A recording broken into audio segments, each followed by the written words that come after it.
passé en Tunisie donne de l'espoir? Ce qui s'est passé en Tunisie, d'abord ça s'est passé pratiquement en même temps en Tunisie et en Algérie.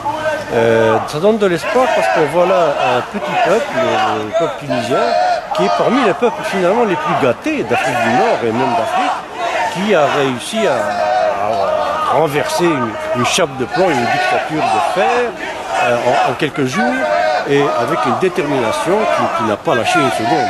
Donc ça donne beaucoup d'espoir, malgré le fait qu'en Algérie, par exemple, le pouvoir de répression soit beaucoup plus puissant qu'en Tunisie.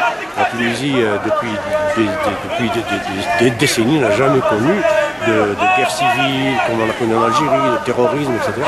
Donc l'appareil répressif tunisien et l'armée, qui est une armée qui n'a pas marché dans la répression sanguinaire que voulait sans doute Ben Ali, eh bien, c'est des atouts qui ont fait que ce qui s'est passé en Tunisie a fini par réussir. Et en Algérie, ça peut avoir des effets dominos. En Algérie, dans d'autres pays aussi, l'Égypte, le Maroc. Il n'y a pas un pays en Afrique pratiquement où il n'y a pas une dictature soutenue plus ou moins par l'Occident, d'une manière directe ou indirecte, par des intérêts étrangers, etc. Et donc, il va y avoir un effet domino, c'est sûr, parce qu'il y a un ras-le-bol. Il y a un ras-le-bol devant le fait que nous sommes indépendants depuis 50 ans, mais en fait nous ne sommes pas indépendants.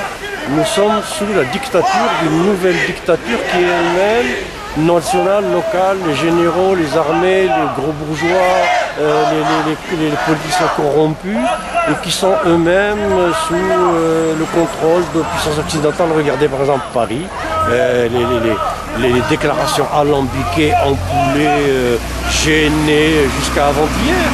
L'Union européenne ne s'est prononcée qu'il y a 3 jours. M. Harper n'a pas dit un mot. Il n'y a que M. Obama qui a convoqué l'ambassadeur de Tunisie pour lui dire arrêtez le massacre. Alors il y a un écœurement face à ce qui se passe chez nous, dans nos pays.